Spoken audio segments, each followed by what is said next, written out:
Good afternoon, everyone. Come on, this is a communication school. Let's hear it. Yeah. Journalism, communication, let's hear it.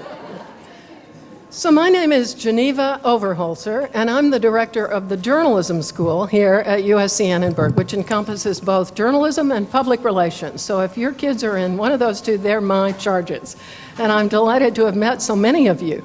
Our school, as I'm sure most of you know, has two schools within one big school. And in addition to journalism, we have a communications school. And the head of the whole shebang is a man named Ernest J. Wilson III, who just happens to be sitting beside me here.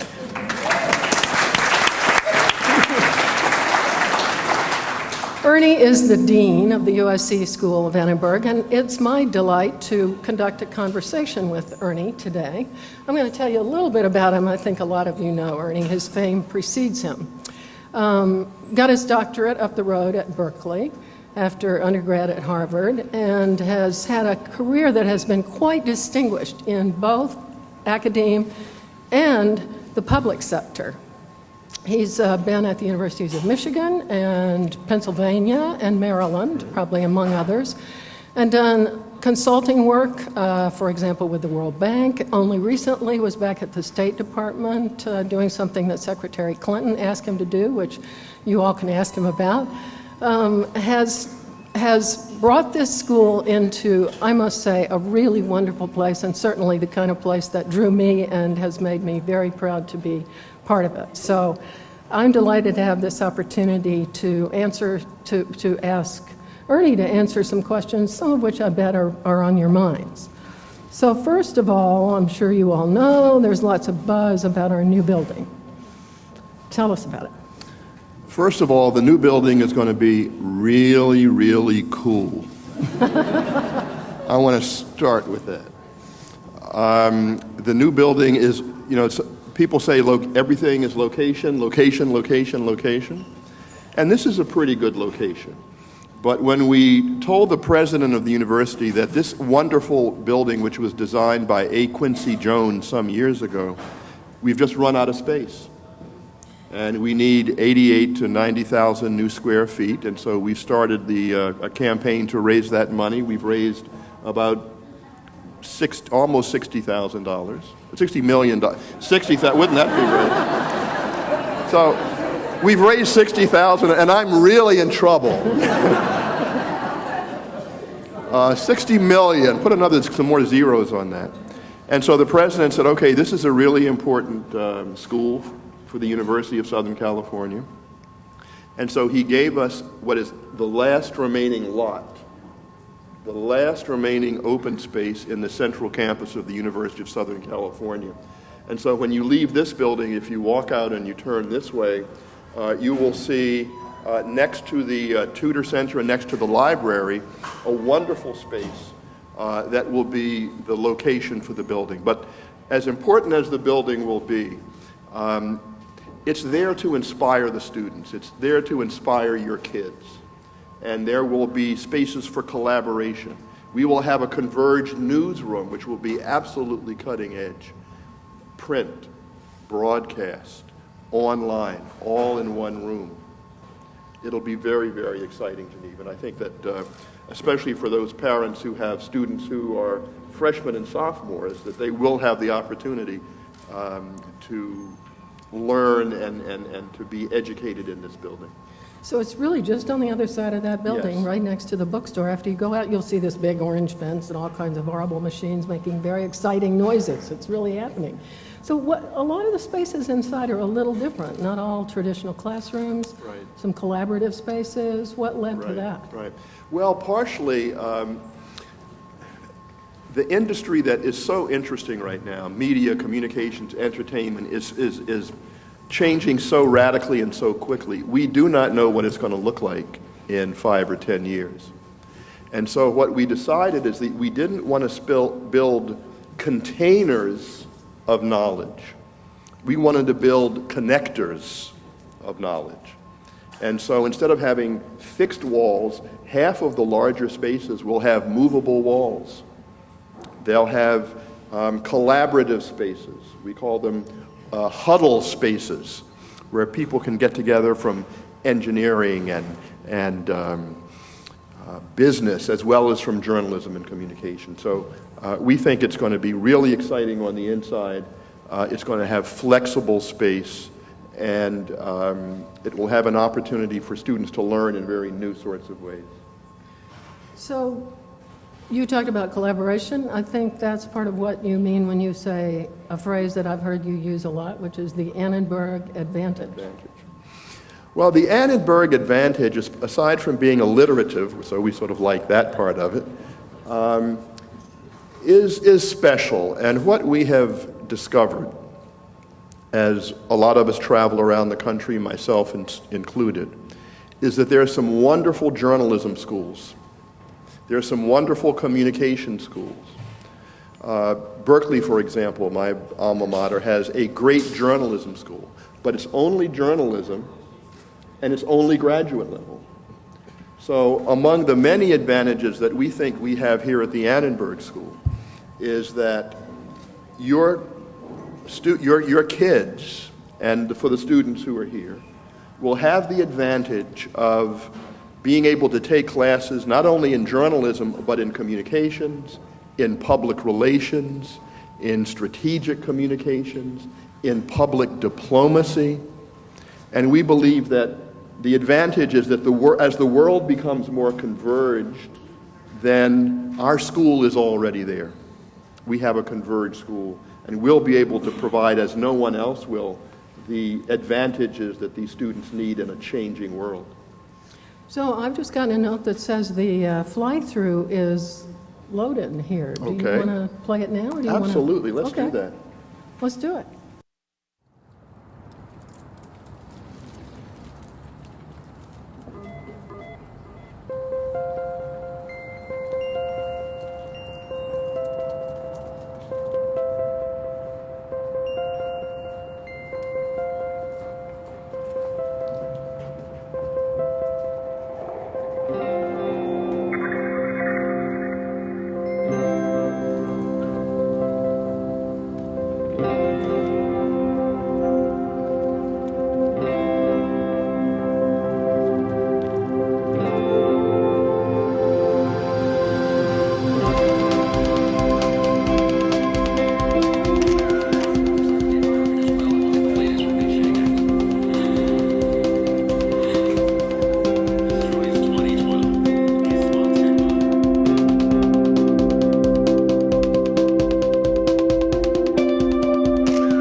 So as you said, pretty cool. Pretty cool.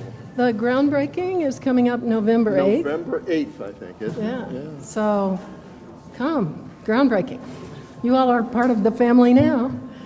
Let's see. So back to, you were talking about the Annenberg Advantage. We talk a lot about Annenberg being an unusually innovative place. Yes. Can you give us some examples of what you mean by that? Right.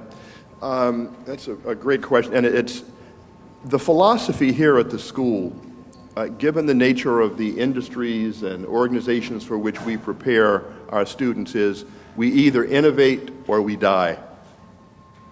We either innovate or we're left behind.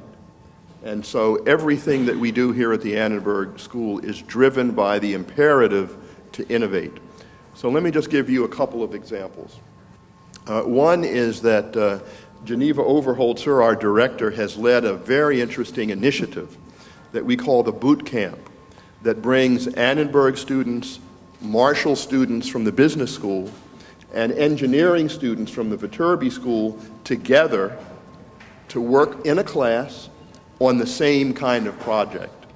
And so when we first started, it was the problem was, how can modern media industries and companies use mobile platforms like iPads? And so we had teams of students to go out, one from each school, to work with KPCC, one of the local radio stations, the LA Times, and with a TV station, and to consult with them about how they could use this innovative new technology. So that's one example that we've done in the past.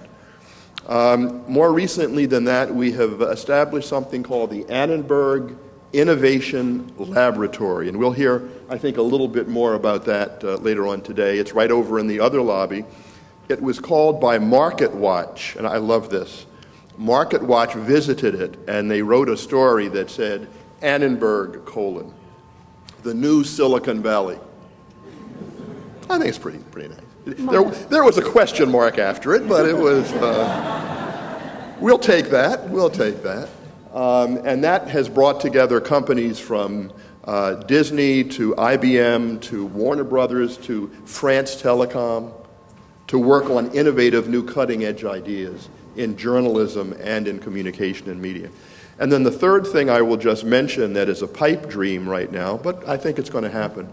We are going to create a third, we can't quite call it a school, but call it a division. We have journalism, communication. We're going to have an experimental school. Experimental in the sense that it won't just be semester-long courses. Maybe the courses will only last for 3 weekends. You might not get 3 credits, you might only get 1 credit. But you will be able to learn the skills of innovation and get credit for it.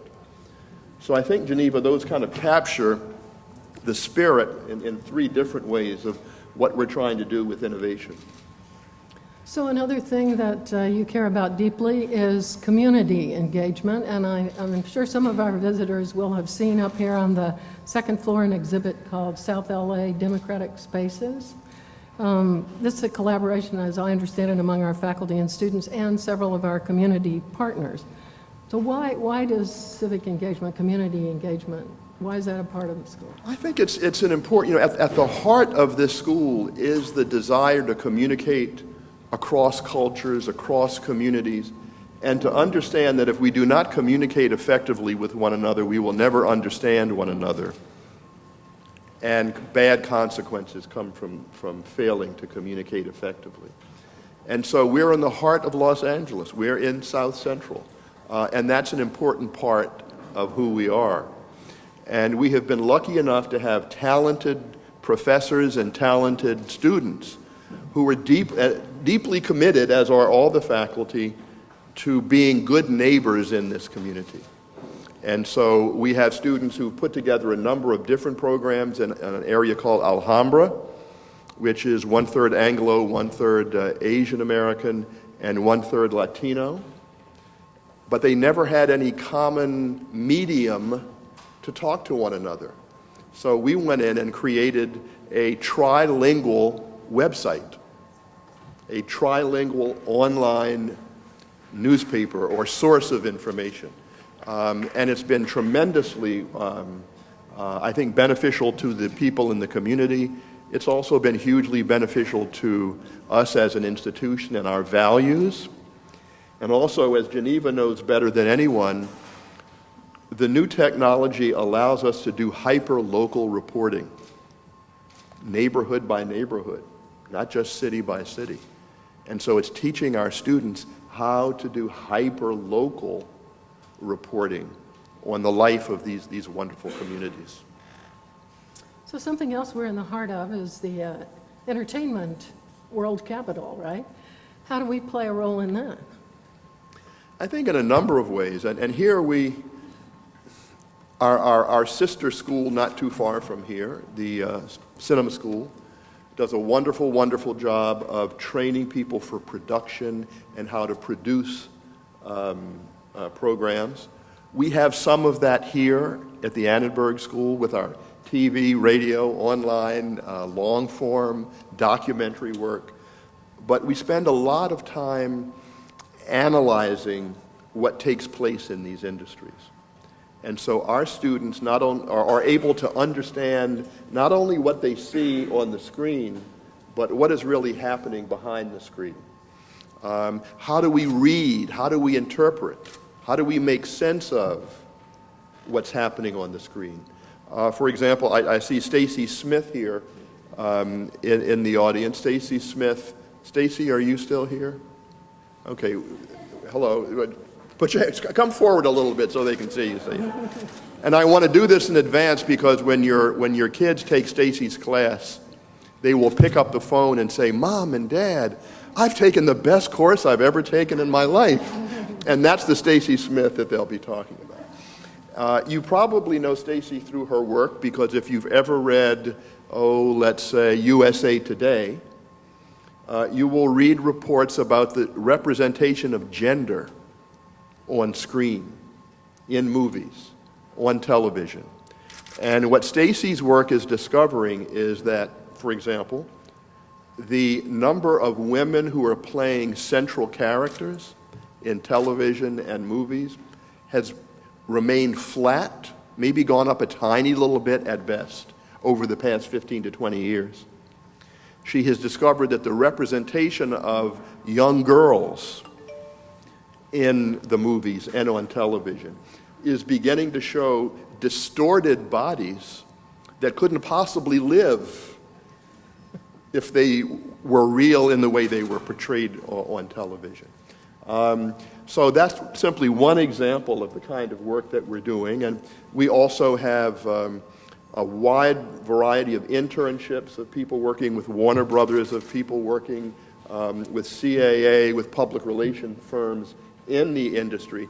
And what's, I think, very nice for our school is that we are starting to have leaders of industry coming to our school and saying, "We want to work with you because we think you really have important ideas."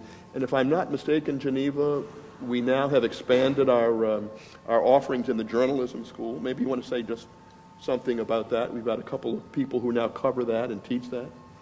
We now cover The entertainment. Oh, absolutely, yeah. Entertainment and sports are just roaring on for us because, of course, it is LA and it is USC, right? So we have strong new hires in both, and our students are running to these classes and getting to go to locations in Hollywood. And I was just speaking with a parent here whose son got to do an ESPN internship this summer.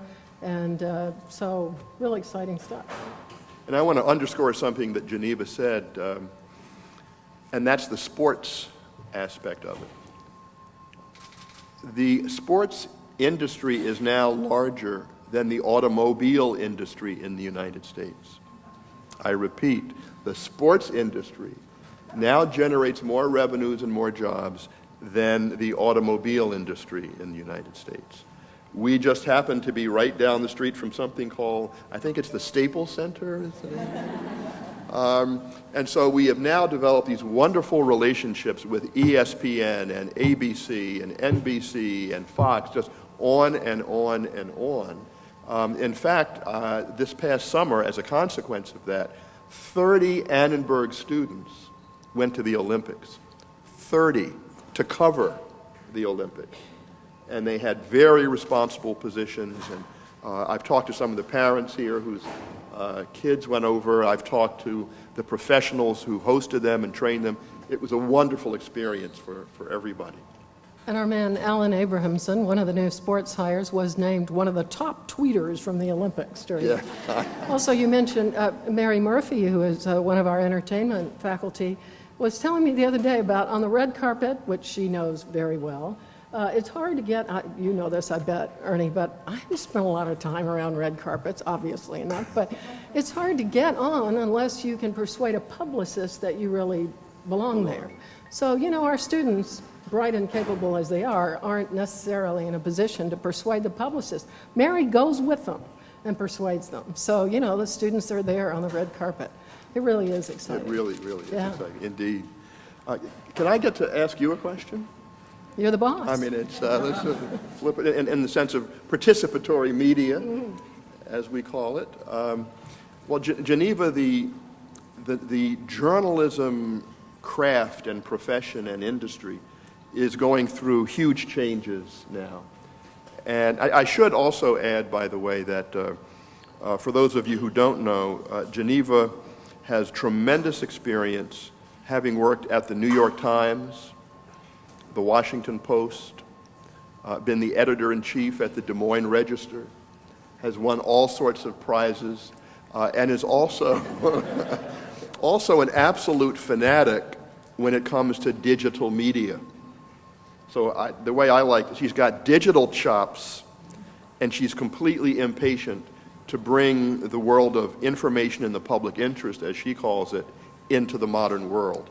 So I'd like her to maybe just say a few things, if you would, Geneva, about sort of your vision of what the school is doing now to respond to these dramatic changes taking place in the environment. I'd like to. In fact, some of our parents were joking with me about my skirt, which of course is a newspaper skirt. On Twitter, you can see that my little thing says, old media bio, new media gusto. And I joke that maybe with students ought to be wearing my iPad skirt, but I'm afraid I don't have one. We're doing a lot of cool things. I see Gabriel Kahn back there. It may be that he is going to tell about this. I don't want to steal your thunder, but when Ernie asks about innovation, we had a wonderful think-do session with the Annenberg Innovation Lab on what should happen with television news. I mean, television news, you know, a lot of us love it, but it is what they call, and not complimentarily, appointment news. And most of us now want the news where we want it, when we want it, how we want it. So they're facing a real challenge. And you all, maybe we'll talk about this. You had this cool session where you're thinking, okay, how do you redesign it? And as I understand it, you're thinking about an app that would allow each of us to build our own newscast. So this kind of thing is really, I think, increasingly pervading the work that we're doing here in the journalism school. We have a really cool thing that our arts journalists are working on called Engine 30 that brings together reporters from the LA Times, KPCC, and KCET with our 12 Masters of Arts in Journalism in the specialized program, and with web designers and arts journalists from around the country to really think about how do you reinvent arts journalism in ways that engage communities. So, as we all know now, the people formerly known as the audience, as my I love that. Can you say that again? Jay Rosen, the people formerly known as the audience, which it. is all of us now, we're co-creators of media, right? We're looking at data and thinking about communities, whom we serve, and developing journalism that involves them in a much richer way and therefore serves the communities, whether geographical or topical. So that's a really cool program. We're merging our own newsrooms. Some of you may know because your kids work in them. We have Annenberg Television News, Annenberg Radio News, Annenberg Digital News, belovedly known as Neon Tommy, and Impact, our documentary program, in this cool new building. They're all going to be working together. They're already working together. We have a wonderful collaborative effort right now on election coverage. You'll have to stop me. A couple more things I'm very proud of. These news outlets of ours partner all the time now with more established legacy news media And the partnership, you know, it used to be when you had young people like ours going into newsrooms, the old folks, I should know, patted them on the head and said, you know, bring us coffee, son. But now the old folks are dying to be in conversation with these students who are digital savvy and know all about social media and have a very different way of doing journalism. So anyway, our journalism is appearing within the past couple of weeks. Wonderful program that was worked on this past summer, led by Mark Cooper. Mark, raise your hand, please. Were there 7 installments, and they were all in The Guardian. So if you looked at The Guardian, a terrific newspaper based in London, the top stories for a while there, day by day, were by students of ours who went to 7 cities around the country, which are majority Latino, and looked at how the Latino vote would have an effect on the current election. Same time period, Annenberg Television News had stories topping the PBS NewsHour site. And Gabriel, did you raise your hand before? Your students had their really interesting work on Marketplace, sort of showing the faces of employment figures. So, you know, this stuff, I mean, our students are helping enrich the flow of information at a time when, of course, many legacy institutions are struggling. One quick last thing. Award-winning journalism as well. Neon Tommy, which Mark and Alan Middlestad here, raise your hands again, guys, had, really headed by students, some of whom are probably in this room, won 10 awards at the Southern California Journalism And that's National not, Press Club. those are not awards for student publications. We're competing with the LA Times, KTLA, all the legacy and new medias. And we were nominated, I think, for 16 awards and got 10, is that right? 17. But 17. Who's counting, right? Who's counting? And this could be said for Annenberg Radio News, Annenberg Television News, Impact, our wonderful documentary program. So, good stuff. And I Thank want to. you for asking. No, absolutely. and this is, it's really the heart and soul in some ways of the school, because if you don't have newspapers and independent sources of information, you don't have democracy. This is a critical issue. This is not just, I don't want to say just entertainment, because it's a real issue. But if we do not have information in the public interest, we don't have democracy. And I want to underscore what Geneva has said. The school is no longer, I'm going to say this too strongly, the school is no longer a school. We have the second largest newsroom in Los Angeles after the LA Times. We are publishers, we are broadcasters, we provide information in the public interest, which is now being broadcast all over Los Angeles, all over Southern California, and all over the world with the internet. So you are watching the reinvention of something that used to be one thing and is moving toward something else for the future. I think we have time for... I just got the sign that we don't, but I insist that we let at least one question come. And we were given these questions, and I think the one we ought to ask about that we got from several different people is jobs. Mark, will you name 5 places where our recent graduates have gone that you know? Just shout them out. Washington Post, Reuters, BBC, Los Angeles Times, Los Angeles Business Journal. That's not chopped liver. Talking Points Memo, Global Voices, and we could do the same in broadcast. This is a list of recent graduates, KD this, WD that, you know, blah, blah, blah. Our public relations grads have gone to the Home Depot, Fox Interactive Media, Simple Human, Orchard Supply Hardware, Southern California Center for Nonprofit Management, General Motors, Disneyland Resort, City of Hope Medical Center. I mean, people say, what? You know, your kid wants to do journalism, I think it's over. No. We are remaking it, and this is a great place to do it. So I think it's something that, I think the last statistic that I saw was that within 6 months of graduation, 80% of our graduates have jobs. Now that... in the field of their choice. In the field of their choice. Field of choice. So I'm going to really, do we have one? Can we take one more? We can't? We'll do one more. Not these, though. Maybe somebody wants to ask. Yeah. How about a question from the floor? Okay, I guess people did. I guess. Are you planning new majors or minors? Yes. Next question. Next question. We're probably going to sponsor a major in communications in China. The president of the university and the provost gave the Annenberg School the U.S.-China Institute. We now have 7 Mandarin speakers. 7 Mandarin speakers on our faculty. So one of the minors will be China and communication. We have a sports minor, which is available all across the campus. It's the largest growing minor, I think, at the University of Southern California. When we had an event last night, I think something like 350 people showed up. Typically, 500 people from campus come to our sports minor events. And the last one, do you want to take that one? I'm told that I am to announce that at 3:15, Generating Innovative Communication begins downstairs in the auditorium. I see. That's what I'm told. Okay. So I thank you, Dean Wilson, Well, thank you, for Director being a Overholser. good interview subject.